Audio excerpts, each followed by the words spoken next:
Good morning. Running late as always because eccentric sorcerers, wizards are running late, going to the bathroom, or whatever unholy business Nyx Morningstar has unfinished. I was unable to get him on time, but I can't let you wait anymore. So let's just get this going together, and we'll hopefully see him. So let me know if you can see me and hear me just fine. Oh, blue lightning. Yeah, blue lightning is the one of the manifestations of Lucifer. Somebody was asking me this just recently. Good morning, Kyla. See, and I didn't like my makeup today. I'm not a professional in these things. I just sometimes happen to hit it and sometimes not. A special power. That's a good handle. I like that.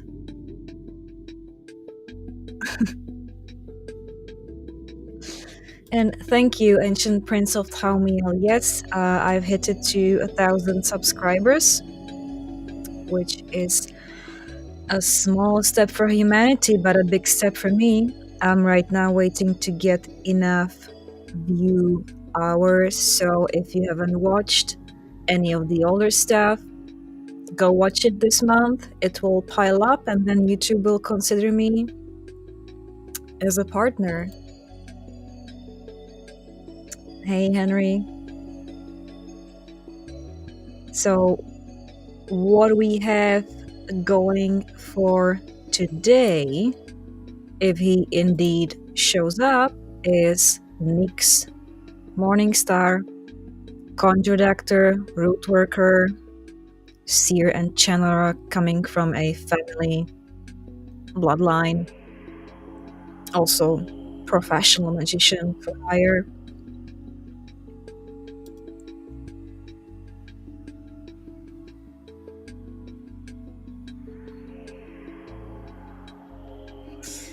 We need tens of thousands, Henry, but my lord, there is no such force. Oh, I don't know if we can get tens of thousands of initiates and true Luciferians, occultists. I don't even think we can get like 1,000 of the real ones, because I, um, I'm getting into arguments with people who consider my background to be, uh, not substantial enough. I don't know shit about ancient languages and ancient religions. I studied anthropology of religion like 15 years ago at the university, and then I just dropped out because I realized that while yes, there is some knowledge, it's just so constricted. It's basically a system that keeps people from being able to attain knowledge, the whole, higher education. For me, one of the breaking points was, and by the time I was already like a professional witch, psychic reader, so I would commute to the university, once a week, every Friday. So I was like a long distance student. I wasn't really spending time there anymore, but I still wanted to complete my program, and they, on one of the lessons, they just put this giant image on the projected screen, which showed a statue of an ancient astronaut pretty damn clearly, like the most classical stuff that all the ufologists have been showing for decades. For decades, really. And the professor laughed at it and tried to convince us that people who say this are bonkers and should be totally silenced and ostracized. Meanwhile, we are supposed to believe that these were ancient deities honored by some people who lived in caves. basically. And I was, can anybody see that the emperor is naked, or is it just me? And I looked at the classroom and I looked at the professor, and I realized that, I happen to be the only one who sees that the emperor is naked. It's just mind control through peer pressure and conditioning people into belief rather than what it should be, encouraging free pursuit of exploration and science. It's also extremely political. It's like in the the author of fantasy novels. Have you heard of Terry Pratchett? His Magical University. That's like a great depiction of corporate power structure where everybody is constantly competing with each other. They're like murdering each other. And it's also a good depiction of the uh, academia. Like it took me a while, but I also realized that like my professor was actually funded by the CIA, through their well-known stipends and programs, and then he was used to cover up for crimes committed by cults. So it's just yeah, it's just all corrupt. Any more satanic orgies lately? No, but I do have a good song for you today. I will have one for every show, and I have something that was recommended to me by our guest. My stress levels just keep climbing. Like, dude, yeah, I changed the streaming time. It's probably my bad, but I just don't want to. I don't want to block out Magister Clavus, my former associate, because we shared the same audience, and so I moved it around, and people haven't picked up on it yet. Hello, Lady Moonlight, James Henshaw. Who cares what they say? Yeah, like I certainly don't, because like they are not relevant to me anymore. But if I had pursued that career, then the opinion of my peers would be everything to me. You know, everything. Now my peers are other sorcerers, and yeah,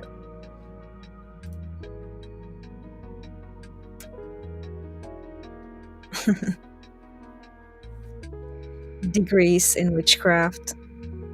I was told that you can actually study like practical witchcraft in Southern America as a part of their anthropology programs, that they had just somehow managed to get the funding to allegedly teach people like scholarship, but they're actually initiating them into witchcraft, for like state money, which is like fairly, that sounds cool. I would go to such a school if there was one.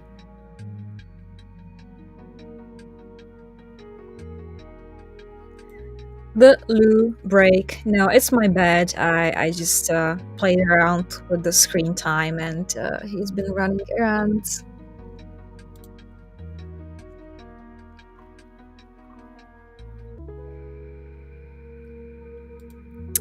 Hello, Melvin. Unexplained Possibilities.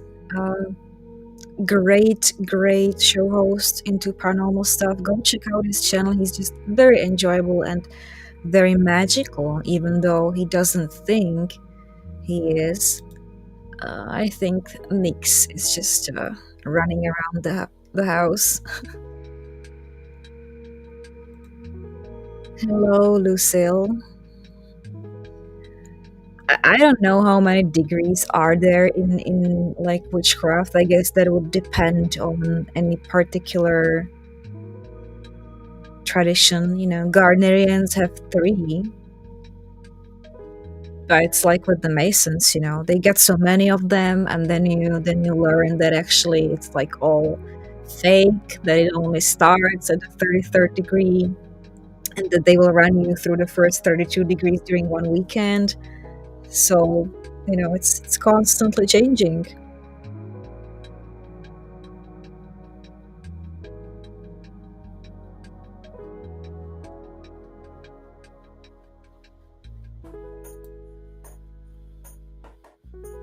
Yeah, there's a lot of programs dedicated to like preserving the aboriginal traditions. And anthropologists sometimes seem to be like more enlightened than other sorts of academics, just because you know they don't rely on books, they rely on oral traditions, testimony, and like direct involvement with the subject of the study.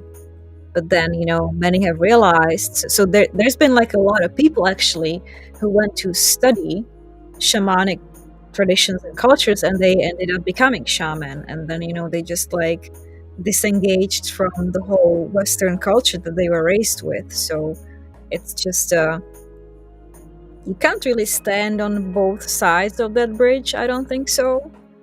uh, like my late mentor Vincent Bridges used to say, most magic is half-assed. Like you're sitting on that one half of your butt, and you're still keeping yourself grounded uh, in your culture.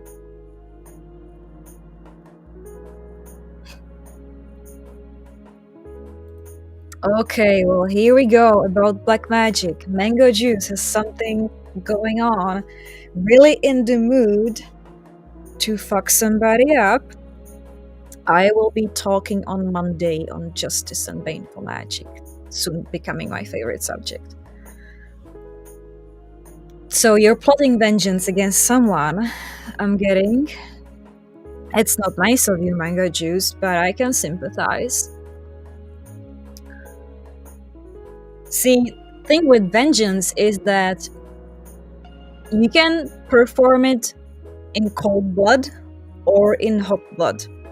When you do it using the immediate emotions that you're full of, you will have these emotions to fuel whatever spell you're working. And that might be enough. That certainly is known to push events into motion. But then, you know, you might overdo it and you might set stuff into motion that actually then ends up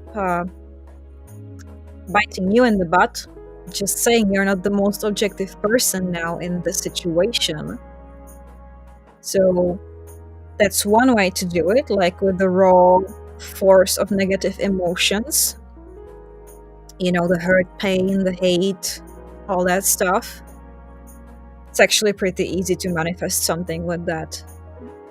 I would say that like minor baneful magic is the most easy genre of them all, and many people are able to manifest this quite spontaneously, like just like thinking ill thoughts, speaking ill will, and bad shit happens to people. That's what they call the evil eye, or ill will, uh, malediction. So like feel free to release yourself of these negative emotions, just destroy some object, speak it into existence, do whatever feels good to release yourself. I've spoken to a number of black magicians over the years who said that this is actually like psychological hygiene, that it's healthy to release it rather than stewing on it. So like you can do it for psychological relief as well, or you can wait on it and sit with it for a few weeks, possibly for a few months, and see how the situation develops in your mind, what new information comes to you, what happens to the person, and then you can do it. Well, the thing is, like, you can think that you're being better by choosing other spells over curses, but I would certainly doubt that, because a curse or like a reversal, when it's worked from a justified place, can end up being a good deed. Whereas if you decide that you want this particular thing happen to a person, like to bind them from speaking or to make them obsessed with you. Choose your intention.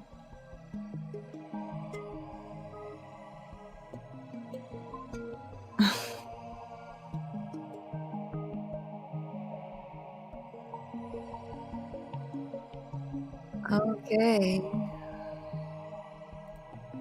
Well, thank you, Melvin. Magic comes from both sides, I would say. It always flows in all directions, both directions.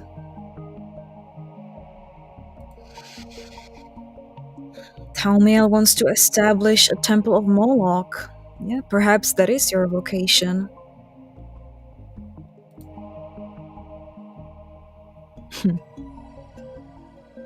I would not do an obsession spell on anyone under pretty much any occasion because I have seen way too much obsession and fuckery in my life. Like that's just the fire that I don't want to fuel anywhere around me. Anywhere around me. I get man obsessed with me all the time, and I'm not even like doing anything. And like then they blast love magic on me and make themselves obsessed with me worse than before because like it cannot manifest. So like that's one thing that I would personally avoid. You know, the opposite of an obsession spell would be like a cooling down freezing spell, commonly using ice or refrigerators. Because yeah, some people need to cool off seriously.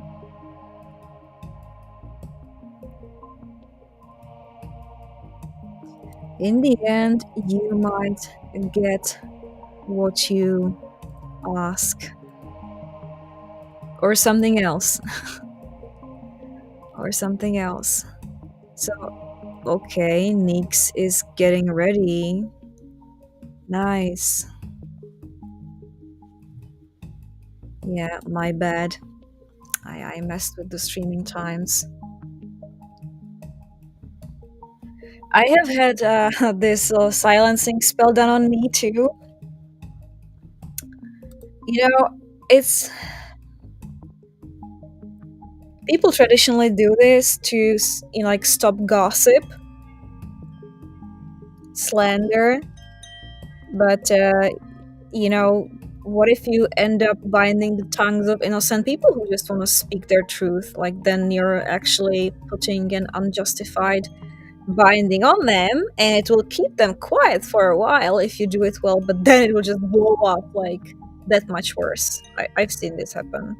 Certainly seen this happen, like shut the fuck up spells are not a way to manage public relations, because yeah, you can make people shut the fuck up, but they're gonna speak in the end. Anyway, they're gonna speak.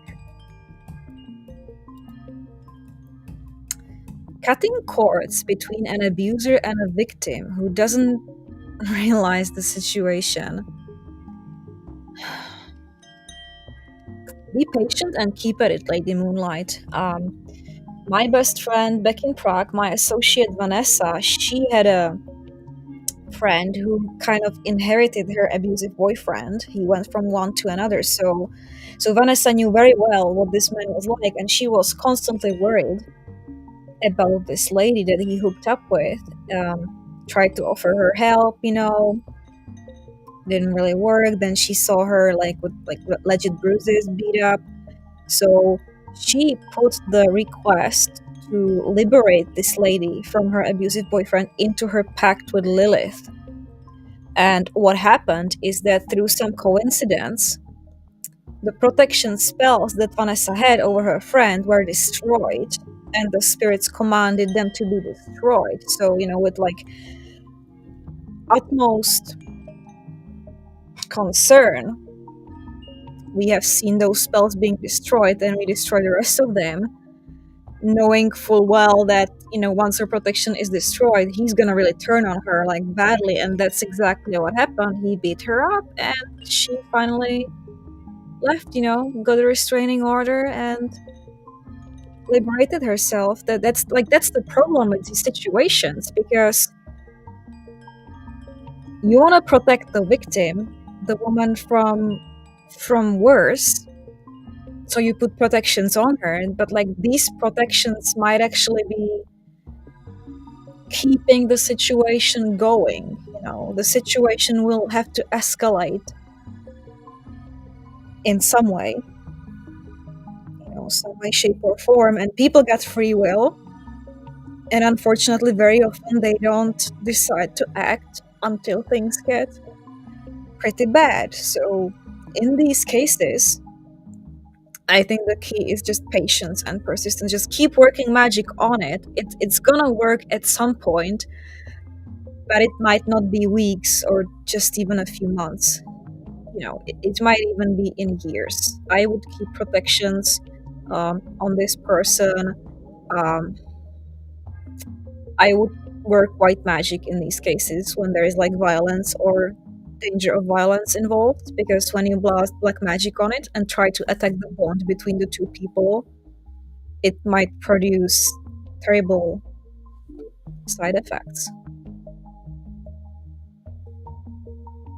Okay, Nixie, you are here. Okay, Sorry for being late.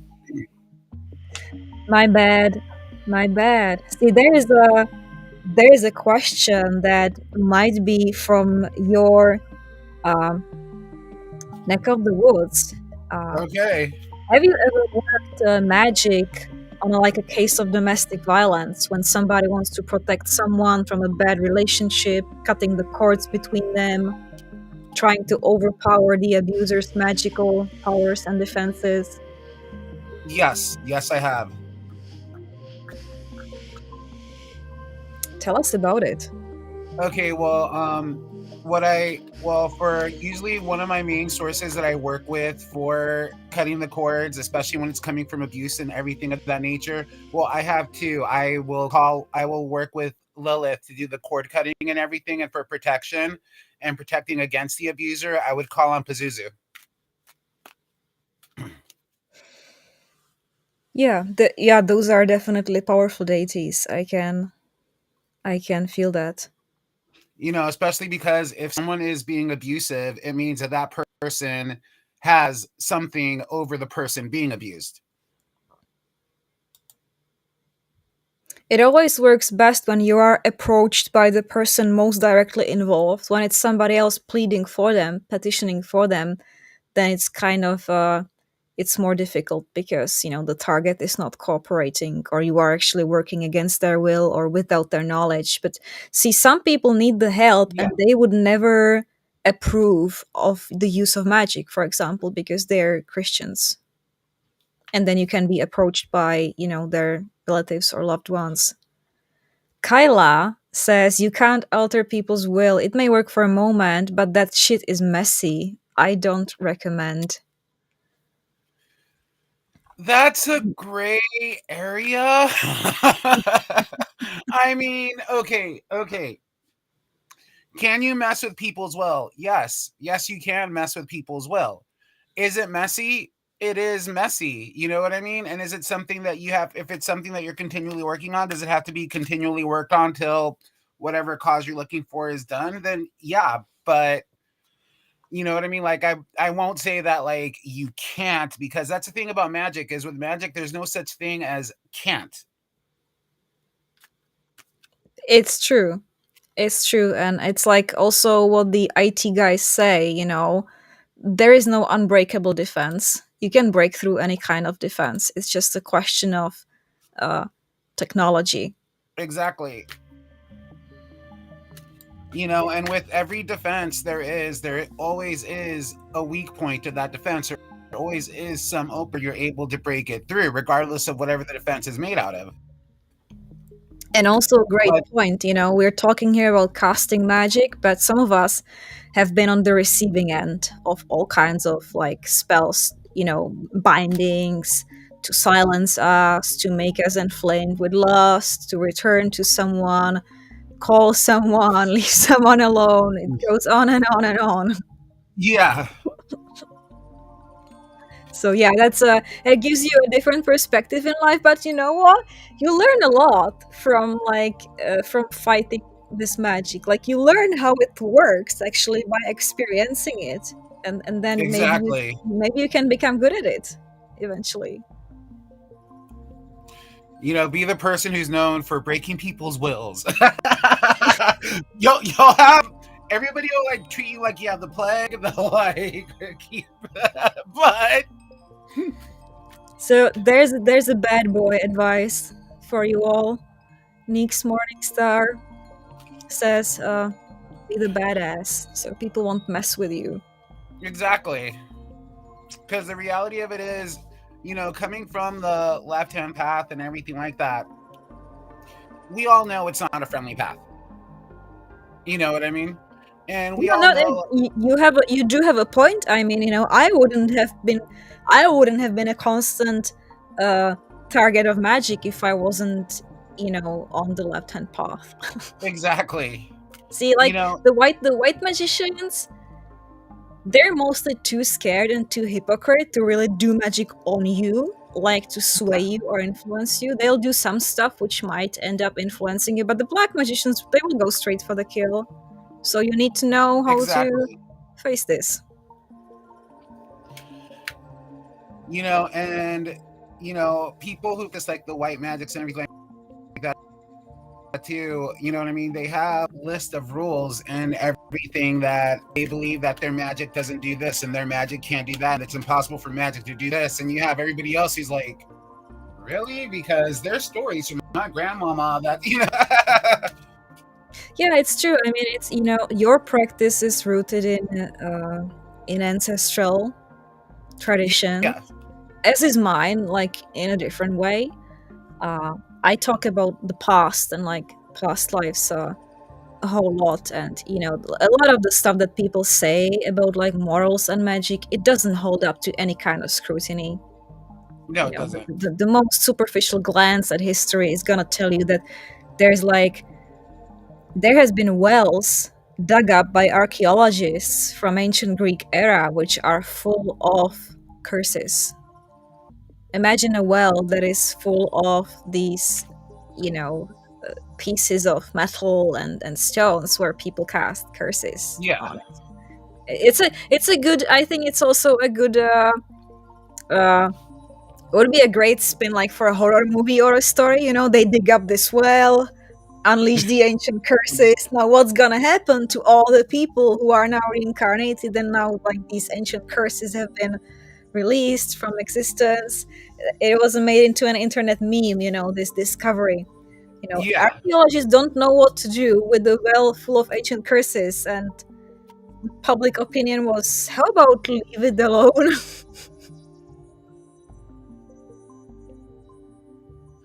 See, okay, and I have this thing too when it comes to like, finding things in ancient times that have to do with magic and translations and everything like that. You know, yes, yes, yes. Someone who's a historian who like, knows about that stuff. Yes, that's a great thing. But at the same token, for something like that too, they should also have someone who has an open third eye as well, read and translate in that. You know what I'm trying to say? Sure, no, you cannot glance anything from dead matter, from dead words on a dead paper, and academics, they're not initiates, Yeah. so they don't really have that much to say. Stuart, that's a good question, I think, especially for you. Nix, do you feel that women have a greater affinity for magic, the female Um, principle? I'm gonna have to say two things. One, I think it depends on the type of magic that we are talking about, because coming from like me that I like explored like an eclectic array of magic and everything like that, I will say coming in the aspect of divination tends to be more ruled by the female energy than the male energy.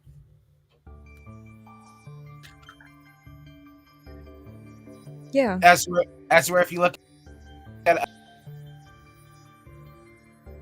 other practices, you know what I mean, where it's more conjure based, you see a lot more male dominance in the conjure categories. Hmm. But It's but definitely like gender based in a lot of ways, but when you put it all together and add it up, there's the exact same amount of practitioners, male and female. But I would say that yeah. women have a greater affinity to prophecy and divination and like channeling, maybe. Well, if you look at the planetary, alignments and the stars and everything like that, you know what I mean? Like most of the male base energy tends to focus from solar, from the sun, as to where more of the female base energy tends to focus more on the lunar moon aspects. And then you get reincarnation, where, I've spoken to black magicians, sorcerers who are very manly, handsome men, military men in this life. But they tell me, look, this is the first time that I'm picking up magic as a male. I remember being a witch, I remember being a female. So, like, it feels weird to me to do this as a man. So, that's from a brother who is a worshiper of Lilith. And my ex husband was an excellent oracle in But ancient pretty times as a woman. much, my Oh, we're losing you. Okay, let's bring him back on. Oh, brother, you have okay, frozen on us. I get the wait, let me. sound, but no, Okay, no visuals. all right. I see visual now.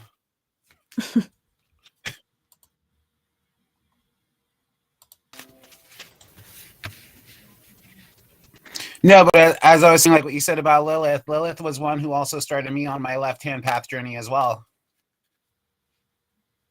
Yeah, she's one of those spirits who are known to like bring people on the path.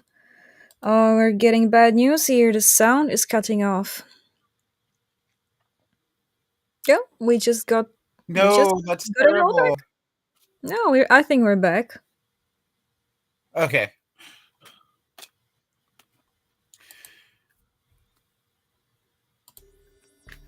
Oh, and I brought my cards with me. Yeah, yeah, you did. Are you excited to start dropping messages? Because you know, I don't want to watch you shuffle for an hour. Oh, definitely, definitely. I will happily drop. And the thing is with Demonomancy, one technique that I love using with this, go with what the daemon represents and use your intuition. Let's get right into it, and we'll then backtrack and take it all ass backwards today because we started late. So get into the groove and drop a spirit message here for someone out there listening, perhaps someone who will be listening later.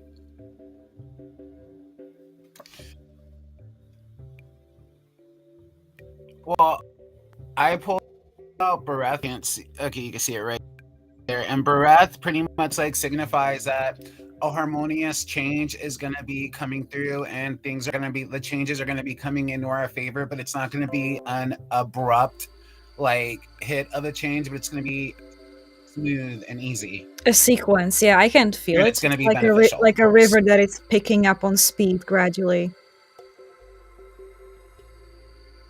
So some of you Yes. all are flowing in this river of positive change. That's a message from Berit, and I totally felt it. I totally felt it. Yeah.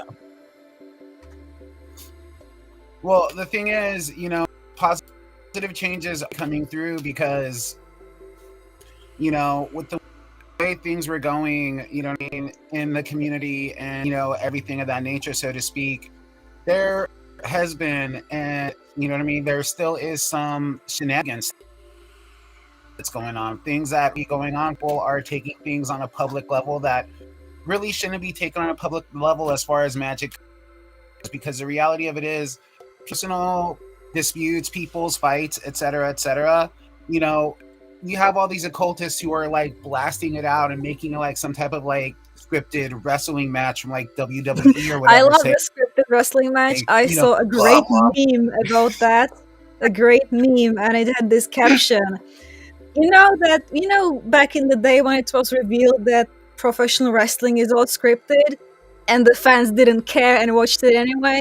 And then it featured Yeah. like pictures of Yes. media famous, like prominent occultists and YouTubers. I got a good laugh out of that meme.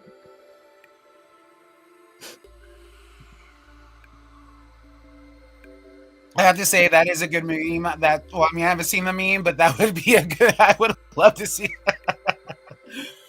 But yeah, no, and I'm just like, okay, wait a minute. So you're death cursing this person because of something they posted on a social media site, which is literally just word, really against you. You know what I mean? Yeah, that is Like, I like feel like super. people need to take That is priority list. super freaking petty, you know. And I've never stooped to that level, but I can also like confess and sympathize myself, like how easy it is to, you know, feel justified in actions which are not justified, because people do threaten people. Like that stuff happens, and sometimes people get scared, you know, and they don't know how Yeah. far those threats could go, and then they rationalize it as justified self-defense because like somebody basically threatened you with harm, so you want to prevent that harm. But again, Oh it no, is just words, you know, it is just words. that no, but that is a different story. Like, if someone is actually threatening you, by all means, yes, do what you need to do to immobilize the threat before it actually becomes. That's a different thing, in my opinion. You know what I mean? Hmm. But just because, like, someone posted, oh, this practice is like, this isn't real, or is like, bullshit, and like that's like your practice, so to speak. It's Oh yeah, that's an offense, you know, but you are not a medieval knight who is defending the chivalry honor of their clan, you know. yeah. So, there's, like, just because like someone posts that they don't like something that you happen to do, that's a different thing than saying, oh, I'm gonna do blah blah blah. You know what I'm trying to say? And there's a lot of Because my this thing is, people are entitled to, yeah, and my thing is, pick and choose your battles too. Pick and choose your battles, because I had like recently, like, as I posted like on my page with the screenshots, I had like someone in a witch group that wasn't really left hand path who was like me and like threatening me, and I'm like, yeah, my deities would totally just like mop the floor with you up if I called on it, and I had magics that would like literally stomp you to the ground. I am not going to waste my time with you. and that, you see, that's not the worst thing that can happen to you, like some drama in online groups and forums. That's been always out there ever since the beginnings of the internet. I've We've had a Yeah. guest on last year, Risk Magic Brad Ashlock from Australia, who happened to agitate some kind of famous person, an author down under, who sent 300 of their fans against him, all working. So, you know, uh, things might even, yeah, things sometimes gain a momentum where you get actually like a large amounts of people involved in these witch wars, Yeah. cursing wars. Pick your battles, and advice from the art of war: make sure you win the ones you pick. Don't go into Exactly. losing battles. And sometimes the war is won by refusing to engage in it, Exactly. because it would only diminish your resources. And the modern warfare is all about resources.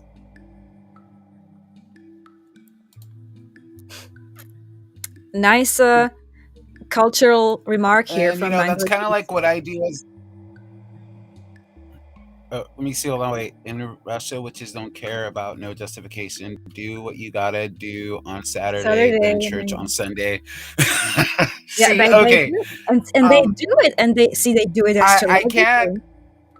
Saturday is the Sabbath, you know, it's the day of Saturn. That's where you do the nasty business, the dirty work.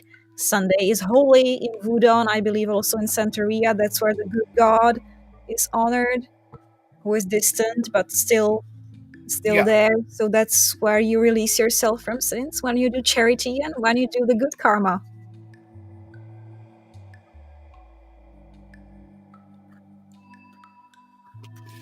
See, I always just try to apply balance for myself in that aspect, so to speak, where if I do something, you know what I mean? Like, I believe in duality. I believe, like, in the duality of the polarity Hmm. and looking at it through polarity. So, example, if I'm doing something baneful, it also means if I'm doing something that's baneful, I can also do something that's, healing as well. I have known practitioners who have told me this exact same thing. He said, I engaged in a little bit of evil, and then I do charity to offset it because I don't want it to catch up with me a whole lot.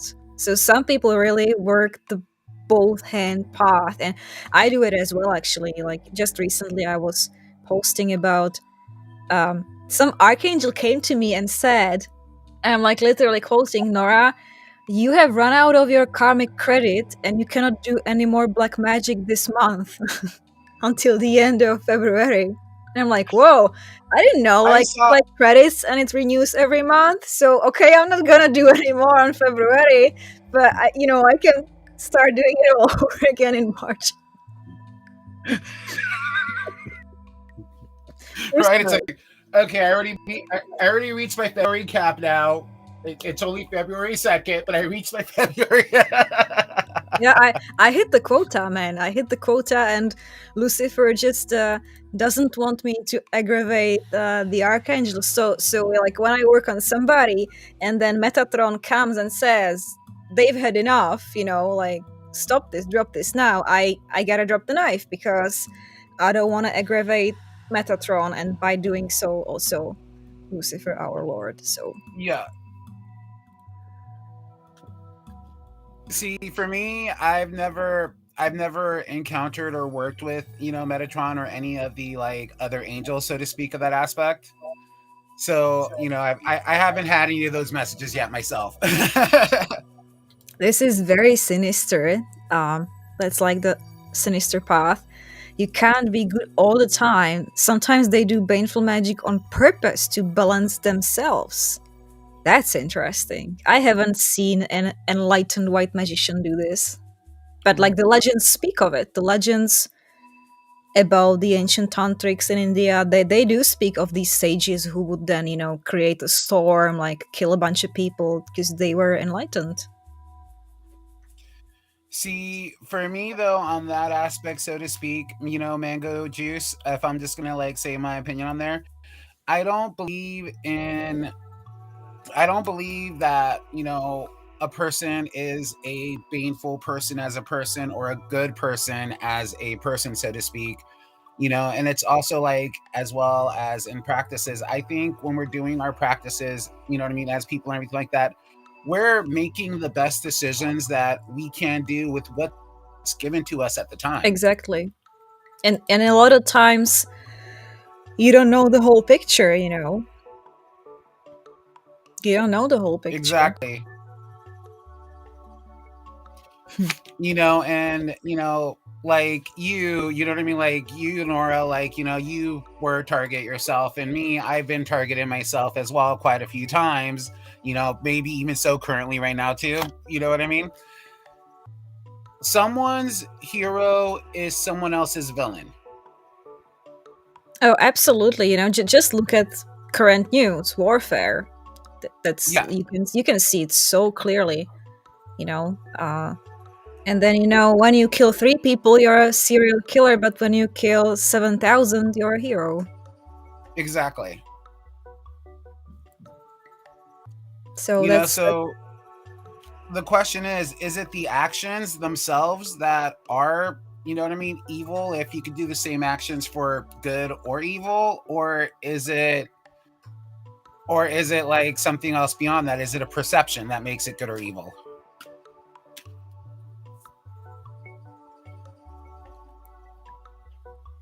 that's a that's a great question, Nix. I have so much here for you. So you're an ordained minister, correct? Yes. So do you perform what kind of ceremonies do you perform in this capacity for people? Do you do weddings or something else? I do weddings, I do funerals, I do reverse baptisms, I do I do home blessings. Yeah, I do all a the priestly stuff. Yeah, that's a yeah. and you need to have some kind of blessing for this because not every magician can perform the priestly duties. I've certainly had some anecdotal evidence that some people have the blessing touch and some people don't. Some people like have the baneful touch,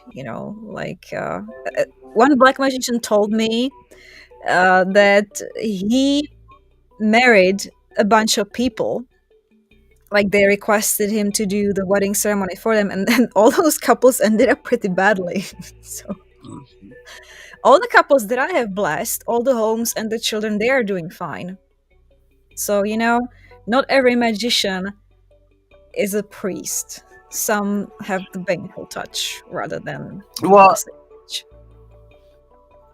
if you're talking about marriage, and okay, keep in mind, yes, I'm someone who can do marriages and everything like that. Do I believe in marriage personally on a personal aspect? No, I don't personally believe I don't believe marriage has to be a thing. You know what I mean? For people who are in relationships or anything like that Mhm. on a personal note of that aspect, because if you look at the climbing numbers of statistics and everything like that, no marriage is ever truly a successful, happily ever after marriage. Well, we live too long, when a union lasts for a decade, that's when I would call it successful. When it lasts 4 months, like it happened to me, actually several times, then it means you're cursed. You're damned. And spirits don't want it.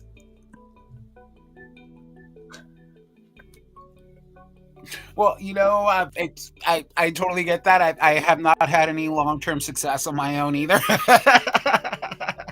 Well, some of us belong to the gods, and we can only maintain a lasting union when we are aligned with our destiny and what the gods want for us. And when we go against it, Yeah, that's when the bad shit happens. I have friends who have walked this path of the infernal soulmate, and like, see, my history is kind of bizarre. Like, it's not normal what happened to me by any stretch of imagination, but I have friends who've had spouses die on them, like violent premature death, and not one, not once. So the spirits, they can and will get things out of the way when they have a plan for you.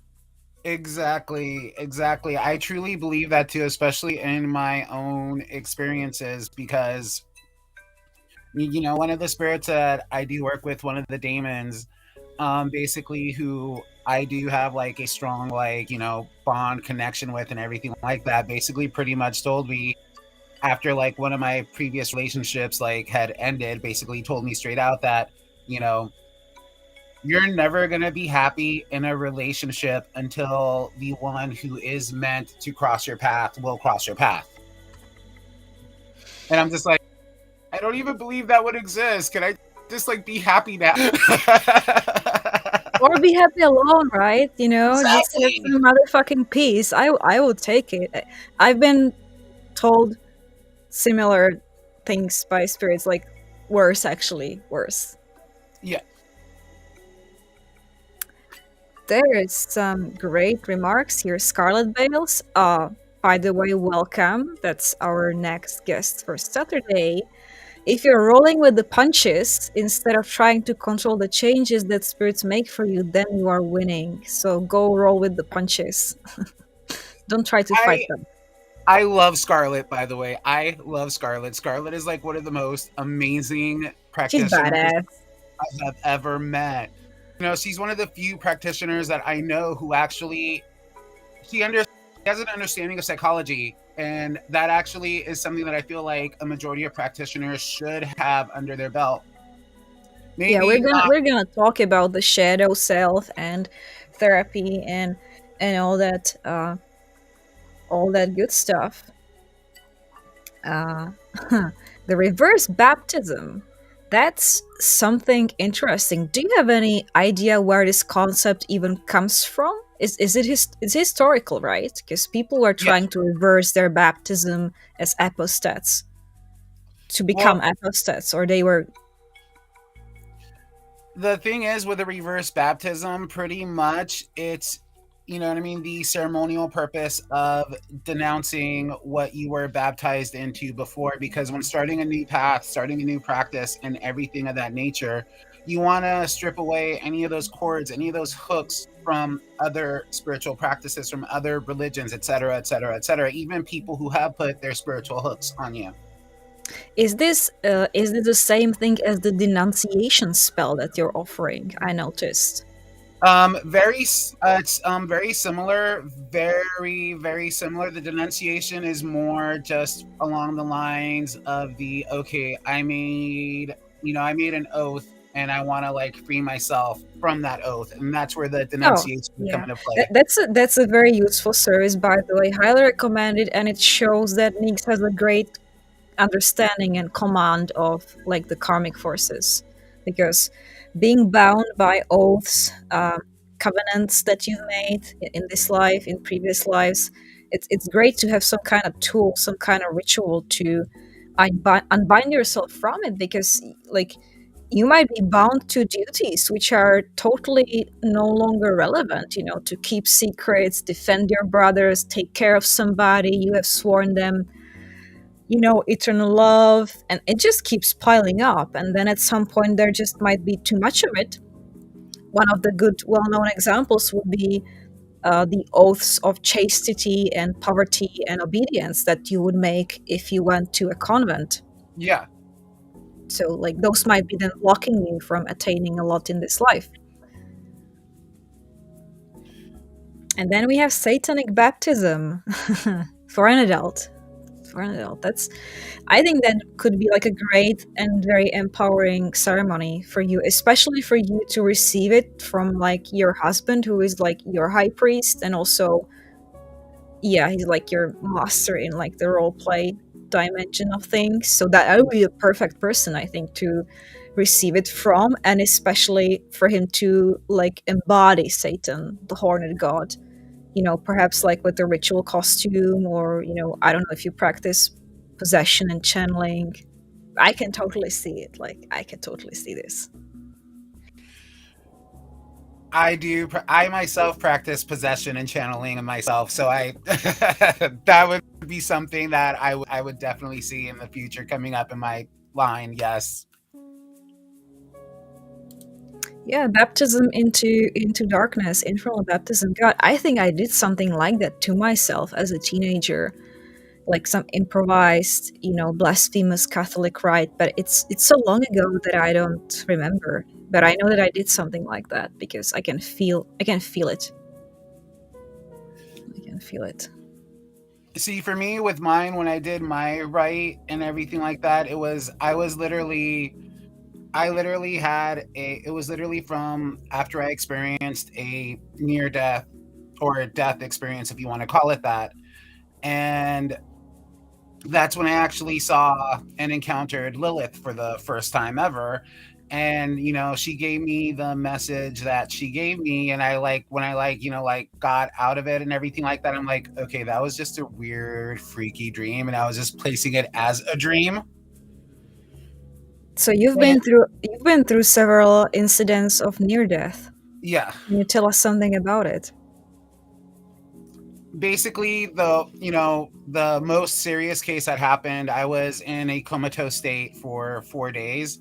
It was pretty much self-inflicted. I was going through a really deep depression in my life, and I decided that I didn't want to exist anymore, so I grabbed prescriptions from my father and a flask of vodka, and I went to, see how, things to, pretty much like come to like an end. And I woke up in the dream. I was in, this dark, super dark space where I couldn't see anything. And I'm just like, oh, if this is hell, it isn't as bad as Christians say it is to be. You know what I mean? Wow. So, Nix decides to end his life, wakes up in hell, and he's like, "Oh, it's not so bad here." Can you Right? des- can you describe Lilith, Nix? Melvin here confesses to being a Lilith groupie. Well, see, for me, basically, what happened was I'll go more into that journey. As I'm in the dark, I hear this voice tell me, you know, walk forward, and I'm like, I can move here. So I, walk forward, and I'm making sure that I'm walking forward 1 foot in front of the other because I can't see anything. So I'm like moving 1 foot in front of the other. And all of a sudden, I find myself at this tree. And in the tree, you know what I mean? There was what appeared to be Lilith, but like, you know how they have her in the Renaissance painting? With, and she had, about like, I want to say, I believe it was like 4 arms, and she's grabbing fruit off of the tree and she's eating the fruit. And in the fruit, Oh. like, I have the sense that like the fruit is like some type of like high magic soul powered type of like apple, so to speak. Hmm. And that's when, she told me the message about, who I am, what I'm supposed to be doing, what my path is. And I'm like, this is really I'm like, me, really, out of like all people, I'm like, And I don't even. interestingly enough, you're not the first person who was picked up by Lilith specifically on the other side. I have now come across half a dozen people who were picked up from a suicide attempt by either Lilith or Lucifer or both of them. And so after that, I would get messages in my dreams and everything like that from, Lilith and Lucifer as well. Lucifer telling me that I need to take the step into the darkness, step into the, and, step into the infernal. And I'm like, I don't even really believe that this stuff exists. And why am I even talking to myself about this at this point? I think that's why they came to you, through these means, because they needed to show you that this stuff is real. Like, I, Yeah. I was a believer since childhood, so they didn't have to inflict this kind of experience to me. See, for me, it was after watching how things were ran in my family, where, like I said, my mom being a madrina in Santeria and Brujeria, you know what I mean? And seeing, people being in servitude for their high priest or high priestess and being servants, I'm like, no, that's not how I want to be. That's not what I believe in. No, no, you know what I mean? Like embraced, I tried the path of atheism, and even as an atheist, I was still getting visions, I was still seeing things, my intuition was like acting up and acting So like that, that. here you go with the reverse kind of story. A man whose mother is a witch rebels against the witchcraft tradition by becoming atheist and looking for empowerment in himself without servitude, without service to the gods, and Yeah. they come pick him up. Exactly. Uh, yeah, I think I nailed the genre, right? You nailed it perfectly on the head. Manga juice, yeah. It is said that those who are our patrons will come collect us on the other side. Like, many people have been there, and they have usually seen like angels or ancestors or ascended masters, Jesus, whatnot. I've had Lucifer take me out of my body once to show me what death feels like. He shows to me in his Grim Reaper form. So he was like Baron Criminel, actually, but that's Lucifer. Baron Criminel is Lucifer. Come on. Like, who is I the agree. lord of the who is the lord of the criminal underworld? Of course, it's Lucifer, and it was beautiful. I can tell you, like, I haven't done a lot of drugs. Um, I've had some good orgasms, but I think you would have to compound all of this plus imagination to just describe the kind of bliss, ecstasy that enveloped me when he did this. So, like, I don't think I can fear death after this experience because it was just so fucking beautiful. I would go there if I could, but I'm just not meant to go there just yet. So they do this kind of stuff to us, near death experience or taking us from our body. I left my body a bunch of times. When I had fever, I actually left my body because I fell asleep in a room which was fairly hot and I had sweaters on me, plus I had fever, so you know, I just left and I was looking at this body beneath me and I felt this slight sense of like shame, actually, embarrassment. And I was like, yo, that's your body. Oh shit. I totally did not identify with the vessel.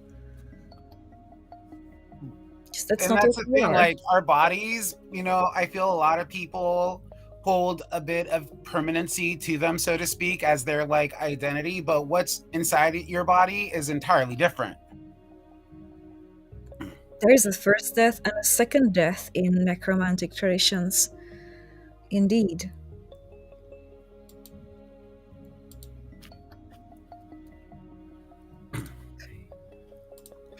Well, I believe that, necromancy is something that is a part of pretty much like every single pantheon, every single practice, though they may not admit it or like want to like own it as necromantic rites. It is. If you're a channeler, if you're a medium, you're practicing a form of necromancy. Yeah, because you speak to the dead, but I think what most people mean when they say necromancy is actually like form of magic rather than divination. Well, yeah, that calling the match, yeah, calling the calling the energy and the magic of the gates of death and etc. Yeah, that. But when you're doing a channeling, you're still pulling from that. Is what I'm trying to state. Absolutely. Absolutely, you are. Nyx, your email address, I've noticed, says Gucci Toy Boy. Are you gay? I'm bi. I just I just needed to throw that question out there. Okay. I'm bi. I go every which way imaginable. I don't believe, and which is funny. Before my experiences with death and everything, I literally thought of myself as, because that's what I was like programmed as, so to speak, was, oh, because you like guys, you have to be gay, blah blah blah. So I'm just like, okay, then I'm gay, and then I'm like, but I like women too. Well, you're passing through the spheres, which is what a conjurer should be doing. I think, Yeah, there's a well-established tradition for conjurers to just be passing through the realms and, transgressing the social order. exactly. It's This is just banter. Somebody wants to marry King Paimon. You can marry a spirit, but see, if you think that marriage is difficult, you think that marriage with a spirit that lasts for millennia is gonna be easier. Like, I've come across so many people who are sworn to Lucifer, and some of them are really jaded, like really pissed. Like, they haven't spoken to him for decades in this life, and I've got a hard time convincing them to give it a try because they're like, "You have done all this shit to me. You can go fuck yourself. I'm not taking this pact. I want to get out of this pact." And all I I can tell them is like, "Bro, I know where you're coming from. Like, trust me, I know it. I've been through some shit. Lucifer had me marry somebody 3 times, and it fell apart in months.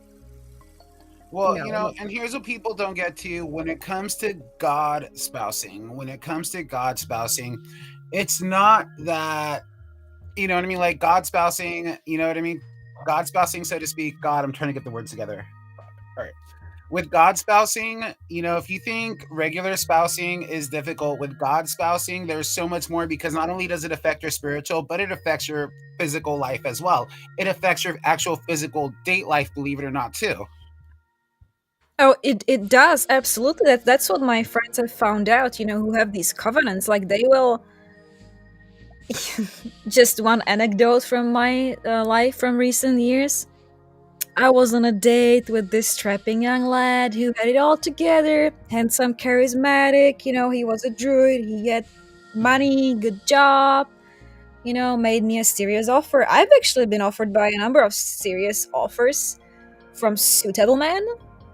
I just never end up getting together with suitable men because stuff happens, such as this young druid broke his leg the very next day after the date, and he was like, "Uh-oh, something fishy going on. I'd better leave." And then I never heard from him again because, he was spiritual, so he knew well enough that this is a bad omen. So then, like, only the more powerful ones even managed to get in any way closer to me because they freaking blasted with black magic or pacts or whatever. And, then, like, they get blasted away too by this higher power. So, does it affect your dating life? Hells yes, in very major ways.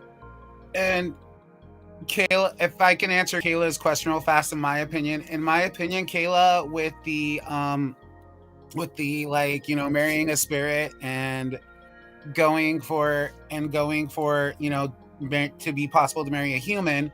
My personal take is I think it is possible, but I feel like that human would also have to establish some kind of bond with that That spirit. that human would need to be an embodiment of that deity and also a part of a covenant. Exactly. So in practical terms, that means that you will either wait a lot of years for the right person to cross your path, as you were told, or you will be told that, like, we got these options for you, and there are no other options. You gotta pick one of these options, or everything else would be just blown from your path. That's And how it works. for Scarlett, yes, I do readings for past lives, and I believe Nora said she does as well. I do it too. Hey, yeah, well, you're exact. That's very interesting. You're like the first practitioner that I run into who does this. Few people have this gift. I think most of them just pretend and like they write some stories to people that make them feel good. But it can be seen. It can be seen, and sometimes you need a clairvoyant to start you on that path, and that will trigger more memories of your own. And you know what? And one thing I want to say to that as well too, I'm gonna add a little extra. And I practice, I practice a lot of Norse practices as well in my practice. I do, have the collective, and in Norse belief, you know what I mean, that our past lives, if you look at it on a scientific level, on a cellular level, the nucleus of the cell or the membrane, I forgot the part of the cell level because I'm not a science person, holds and retain memories, just like our spirits do of the past lives and everything like that. And if you practiced or you were spiritual in a past life, you get into that memory, you unlock that back Oh, in you yourself. You unlock unlock those that powers, skill. absolutely. That's a major reason which Scarlet has intuited why you would want this, because you get the activations from it. You have mastered magic, before, and that helps tremendously. So, time for another message from demons. Yes, I will pull another. I will pull another. I will pull another.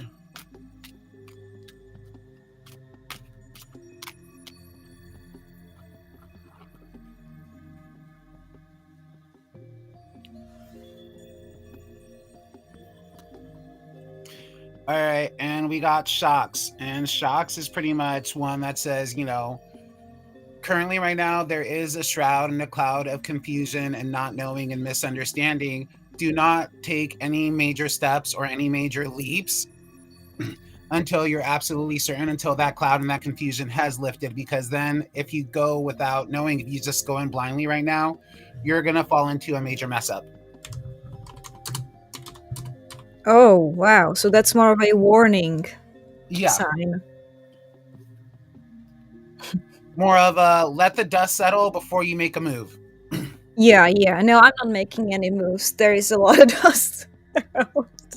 I need to wait for the dust to settle. Also, might be a message for somebody out there. Wait for the dust to settle. Kyla, the sound of shuffling cards is so soothing. Oh my god, I forgot what that sound is called. I know that sound. That sound where is it? Oh god, that sound that people listen to, like, various sounds to kind of like relax them and soothe them and lull Yeah, them to sleep. Like, ASMR, yes, ASMR. automatic Yes, yes, yes, yes, sensory yes. response.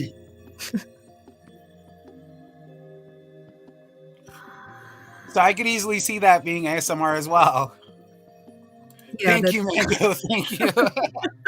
that's not what we do here usually. But see, I'm exploring new venues, like, how far we can take this streaming tool, because it's so powerful and, uh, you know,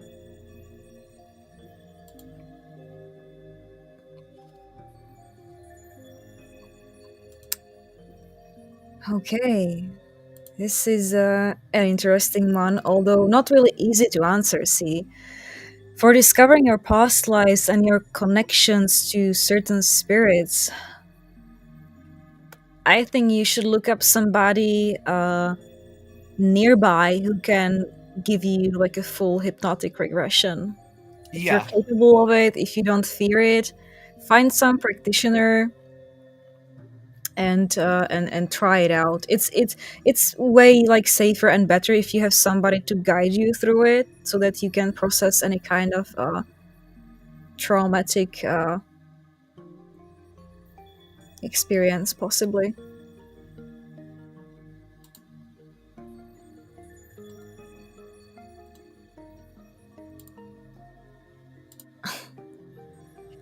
I feel as a black magician, says Hannah, you need to be 100% okay with curses, not emotionally driven, but wait, think, and then act. I would, yeah, I would agree, but not everybody seeks to become a true black magician. Some of us will work both hands or just do white magic their entire life, and they will be just fine. But in the genre of black magic, I think so. I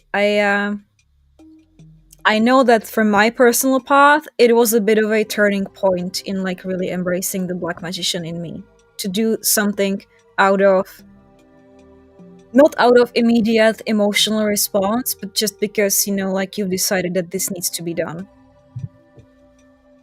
It was brutal.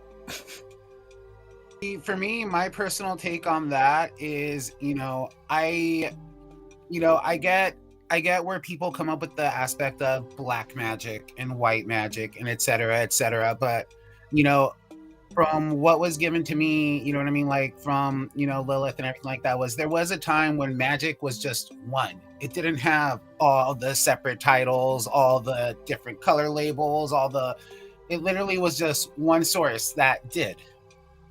And I think this is excellent advice also from Michael Hyson. I know that Unix personally identify with the notion that divination is like the crown art, that it's the key to everything. So cartomancy or tarot, reading the cards, uh, is a go-to. It can actually like even help you with revealing past lives, spirit pacts, whatever. You can read anything in the cards. Yeah. Anything. Great tool to have. You can do a lot of stuff with it. And give me 1 second. I have to step away to the restroom real fast. I'll be right back. Okay. Well, that's okay. That's a bit of a pause here for Nyx, but um I still got you all here.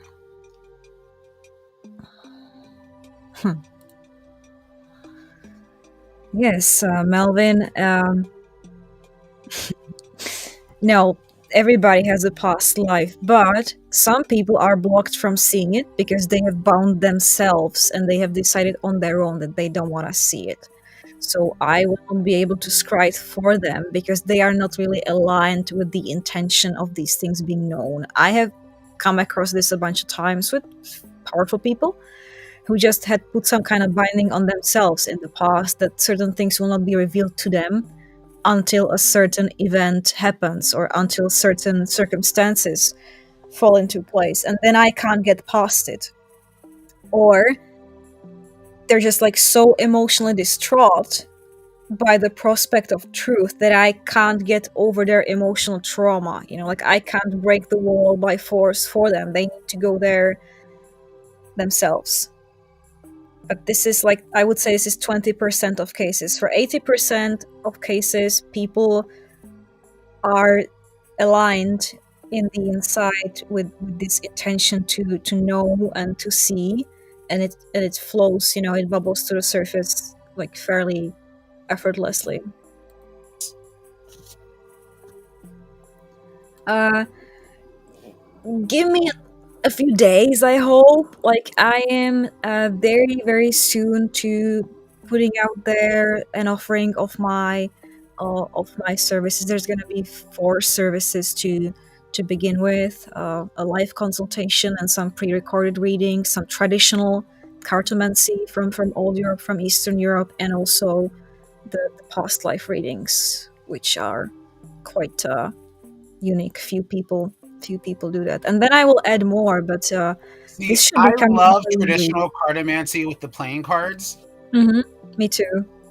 That's why I chose this background, because it's like old time conjure.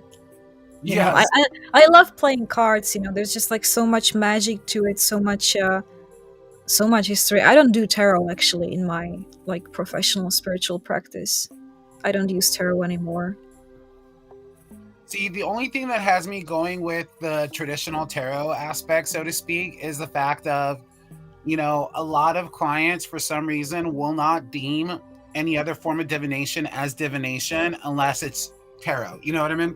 It's true. I mean, tarot is the method of the day, so like that's something that they want to see. That's why I do the readings only over the phone, like with voice. Uh, unless it's in person, it's just like, it's my oracle. It's private. Yeah. It's just like you listen to the message that I deliver to you if you want to, or you don't. I don't need to prove anything to you to make myself worthy of your attention.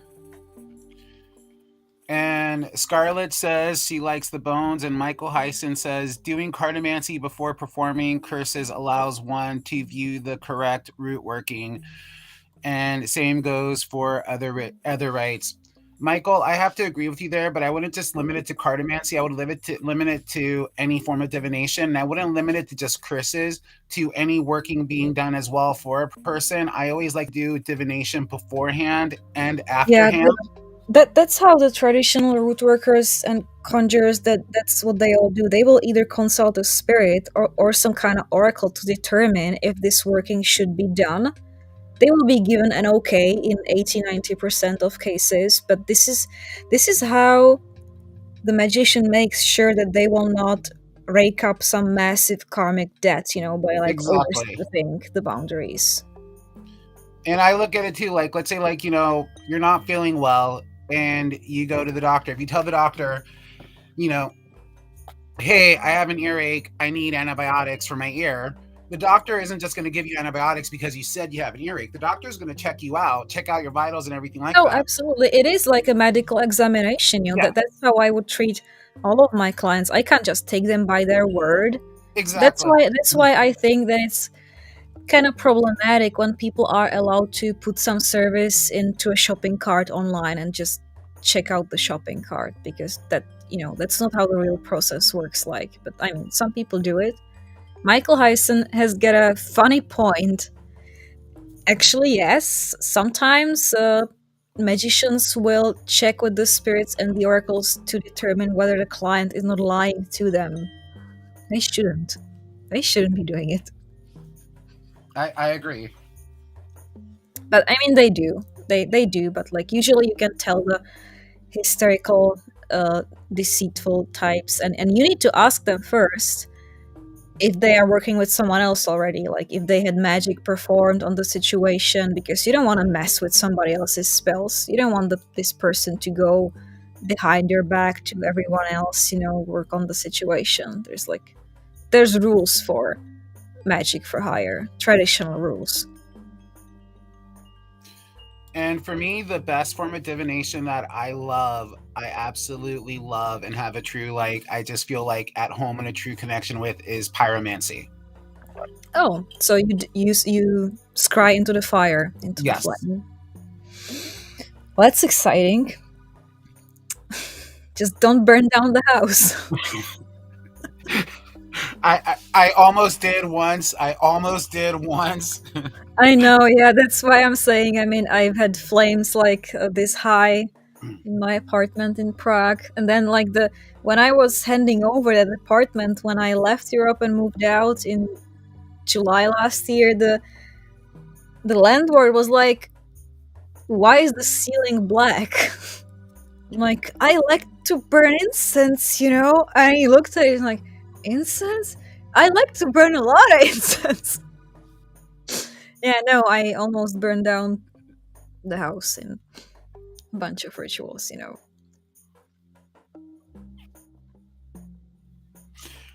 No, no. Okay, okay. My thing, you're doing you're doing the pyromancy. You're working with fires, and you're doing it in there, and then all of a sudden, boom, a major entity like shows up and Oh, ignites the flame more. they love to do it. I mean, even Archangel Michael does it. Like he, like has an affinity with fire. God, yeah. Well, yeah. Nate Bales doesn't allow people to book a ritual. He always like wants to talk to them first. So It's pretty much how I do it too with my workings as well for my clients. You know what I mean? I talk with them, consult with them, read on if they need the ritual or not with them. You, like example, like I had a client one time message me because they wanted to get an ex love back into their life, and of classic. course, if it's something of that, if it's that nature as well too, I'm going to read into it because especially 9 times out of 10 people who want love, they, you know what I mean, should be getting, they should focus more on internalized healing first, in my opinion. Yeah, well, I think it's almost like the most requested kind of service to get a lover back, or to get a love interest like Yeah, react. And it's understandable in many ways because that's the kind of situation where you can end up wasting your ammunition. You know, the person won't talk to you. You can try whatever, sending them gifts, talking to other people. You can try showing up in person. If all that fails and you still can't get over it, or, you know, they are stuck on their pride, you know, like you just like can't move from that situation, then magic like soon ends up being the only option. option. Like you need this situation to get unstuck, and that's why they come to magicians. And a lot of times we can get it unstuck.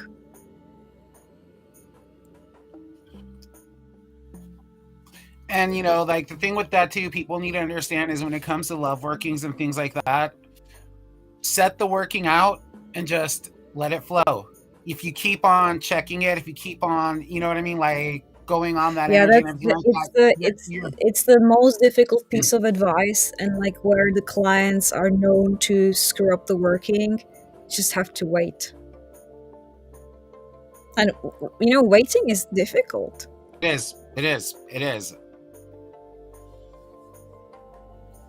There's a That's course. why I find for things like that too, like if you're working on a love aspect, so to speak, if you want the absolute best result, do a cord cutting from that person after you do that love spell. Oh, that's an interesting workaround.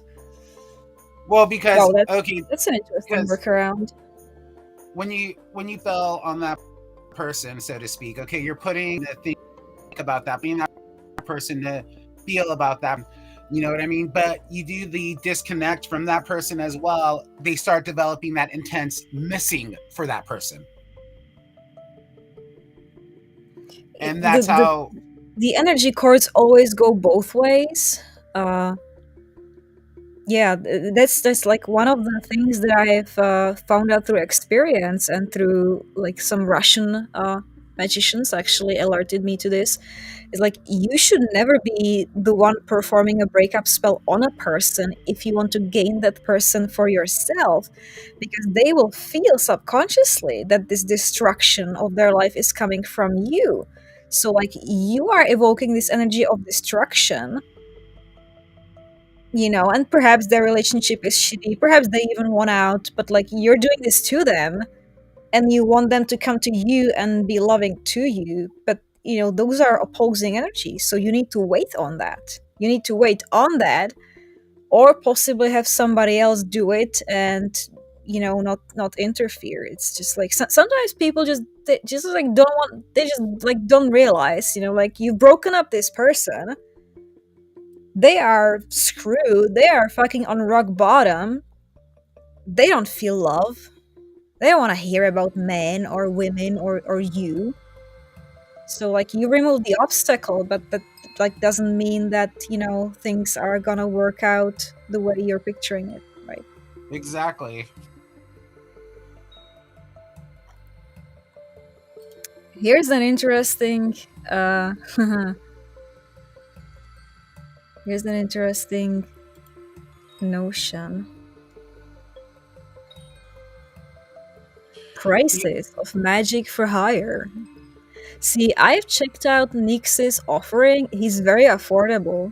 If you wanna support him, if you wanna try out some of his rituals, denunciation, prosperity, some kind of road opening, cord cutting, those are all useful rituals which are proven to uh, work. It starts at $50. So check out Daemonica Divinorum. The link will be in the show notes, but that's like really on the low end. But conjure doctors and root workers tend to be quite compassionate in this regard.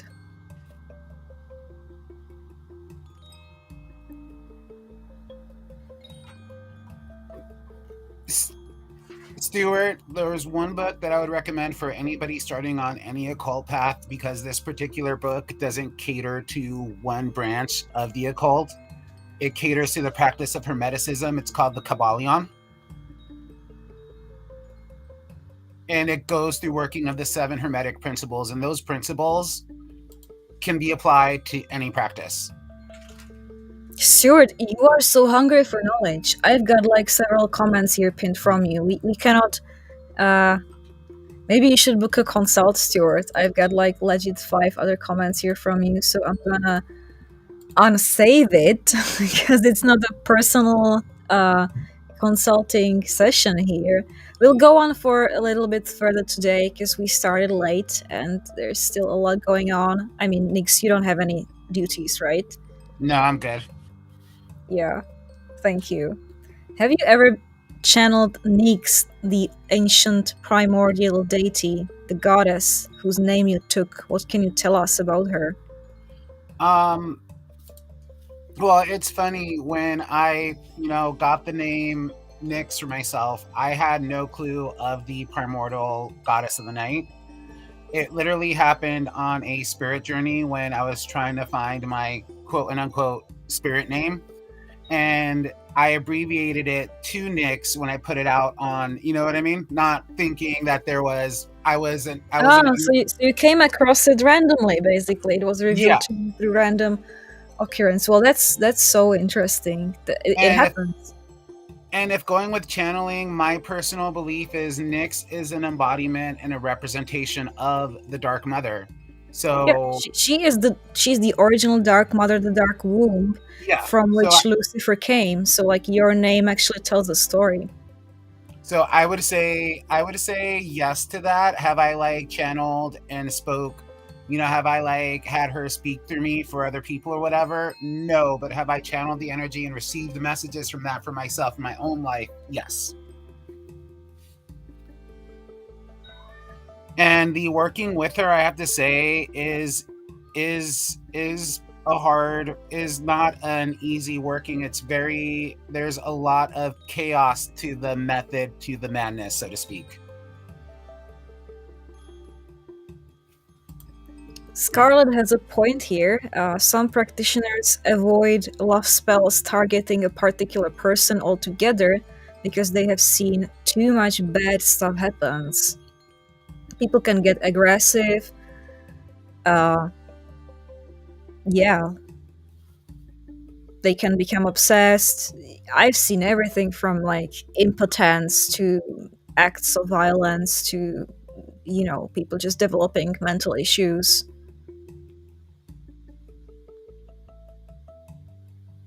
At the same time, I'm not completely against it. See, if you're, for example, in a marital relationship and you want to ensure fidelity, stop an affair, then of course you have a right to that person because they gave you uh, a promise. If you want to bind a girl that you've met on the bus and she doesn't want you and she's in a serious relationship, well, that would be a whole different ball game. I personally, just like I said, I like to analyze and look into the situation. And if I see the situation is not going to be detrimental or harmful, if I see the situation is going to be beneficial, you know what I mean? Like, example, let's say let's say hypothetically, like you said, the girl on the bus in the relationship, so to speak. If the girl on the bus is in a terrible toxic relationship where she's in danger and has a lot of abuse going on, Well, etc., that might be what the dude is telling you, and it's not true. She's in a completely benign relationship, and he wants you to fuck it up with black magic, right? right? Right. But I'm putting out a hypothetical. I'm putting out a hypothetical. I've just recently been through situations where I realized that a friend of mine is being stalked and attacked by black magic by somebody who is claiming things which are blatantly false. So like you don't know at first like what is the true story, but the truth, it always comes to surface. That is one thing. The truth will always find its way out there. It's up to the person who is living it to see the truth or not for themselves, because you have a lot of people also who live in that denial. Oh, absolutely. Like,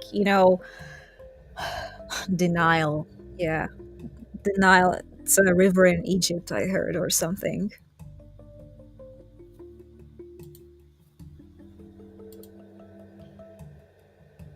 Yeah, we have answered this already.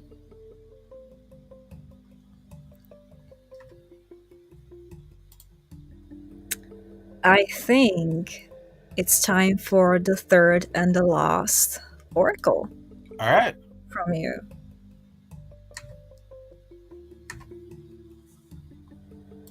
So, what is the Demonomancy message for today? The message of the day.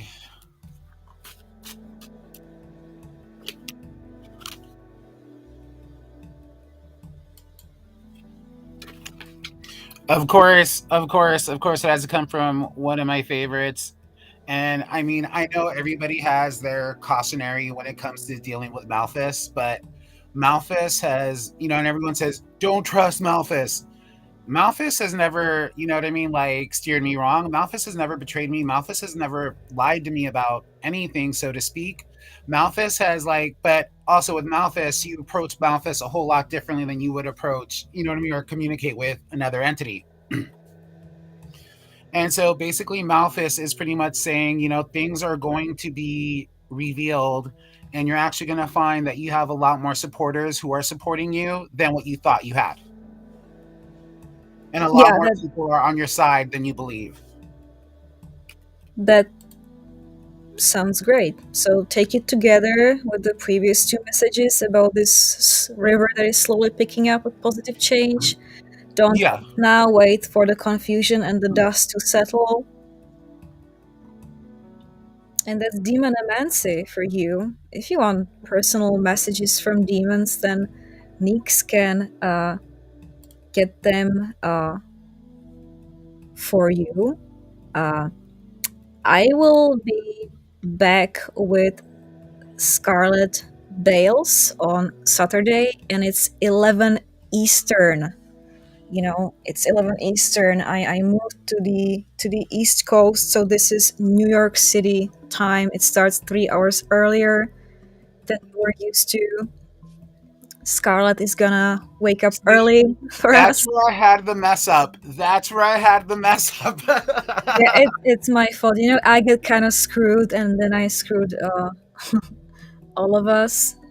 Um, really good energy today, and uh, I've got a new tradition on, which is introducing our listeners, our viewers, to some cool, witchy, dark music, which you may not know, which might inspire you or cheer you up. And Nixie here has picked up Peter Gundry, a well known composer of dark and atmospheric witchy music. So, this is The Secret of Salem, and see you all later.